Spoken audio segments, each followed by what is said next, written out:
നിങ്ങളുടെ റിസൾട്ട് എന്ന് പറയുന്നത് വലിയൊരു റിസൾട്ടാണ്. വാട്സപ്പിന്റെ സ്റ്റാറ്റസിലൊന്നും ഒതുങ്ങാൻ കഴിയാത്ത ഫ്രെയിമിന് പുറത്തേക്ക് തെറിച്ചു നിൽക്കുന്ന റിസൾട്ടാണ്.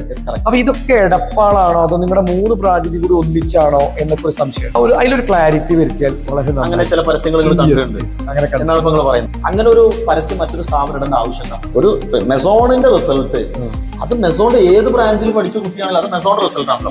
ഇപ്പൊ എടപ്പാൾ എടുക്കാം. ഇപ്പൊ എടപ്പാളിന്റെ ഇവിടുന്ന് ഒരു 15 കിലോമീറ്റർ അപ്പുറത്താണ് മേഴത്തൂർ പറഞ്ഞ സ്ഥലം. ഇപ്പൊ മേഴത്തൂരിൽ നിന്ന് കുറച്ച് കുട്ടികൾ എടപ്പാളിലേക്കും വരുന്നുണ്ട്, പട്ടാമ്പി ബ്രാഞ്ചിലേക്കും പോകുന്നുണ്ട്. അപ്പോ ഈ മേഴത്തൂർ സ്കൂളിലെ ടോപ്പർ എടപ്പാളില് വരാൻ സാധ്യതയില്ലേ? അപ്പൊ നമ്മളുടെ ഒരു 20 കിലോമീറ്റർ ചുറ്റളവിലാണ് മെസോൺ എന്ന് പറയുന്ന ബ്രാൻഡ് ഉള്ളത്. സത്യത്തിൽ കുട്ടികൾ ആവശ്യപ്പെട്ടിട്ടും പാരന്റ്സ് ആവശ്യപ്പെട്ടിട്ടാണ് നമ്മൾ പട്ടാമ്പിയിലും ചാവക്കാടും ബ്രാഞ്ച് തുടങ്ങിയിട്ടുള്ളത്. 2 സ്ഥലത്തും നമ്മൾ എന്ത് ചെയ്യണം, ഏറ്റവും കൂടുതൽ കുട്ടികൾ പഠിക്കുന്ന സ്ഥാപനമായിട്ട് മാറുകയാണ്. ആ ഒരു കോൺട്രിബ്യൂഷൻ നിലനിൽക്കത്തിനെങ്കിൽ എടപ്പാൾ റിസൾട്ട് നമുക്ക് എടുക്കാം. കുറ്റിപ്പുറ സ്കൂളിലെ റിസൾട്ട് നിങ്ങളൊന്ന് അനലൈസ് ചെയ്യാം. അപ്പോൾ നിങ്ങൾക്ക് അത്ര നിർബന്ധമാണെങ്കിൽ ഞങ്ങളെ അക്കാഡമിക് ഡിപ്പാർട്ട്മെന്റ് സംസാരിച്ച് കഴിഞ്ഞ് നിങ്ങൾക്ക് അതിന്റെ ഫോട്ടോസ് ചെയ്ത് കിട്ടും. അത് എടപ്പാൾ സ്കൂൾ ആവട്ടെ, പൂക്കറത്തറ സ്കൂൾ ആവട്ടെ, കുമരനെല്ലൂർ സ്കൂളുകൾ എടുത്ത അതായത് നമുക്ക് സ്കൂളിലെ ടോപ്പേഴ്സ് നിങ്ങൾ സ്കൂൾ ഡയറക്ടർ പോയി ചോദിച്ചു നോക്കും.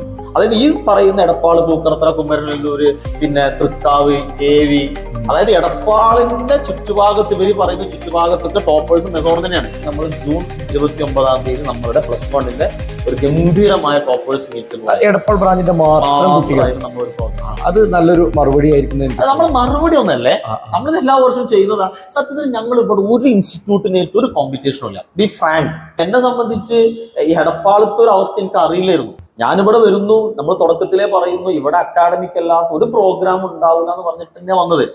ഒരു റെവല്യൂഷൻ കൊണ്ടുവരാനുള്ള ഒരു ശ്രമം തന്നെയാണ്. റെവല്യൂഷൻ ആയല്ലോ. എടപ്പാൾ റിസൾട്ട് സംസാരിച്ചു തുടങ്ങിയില്ലേ?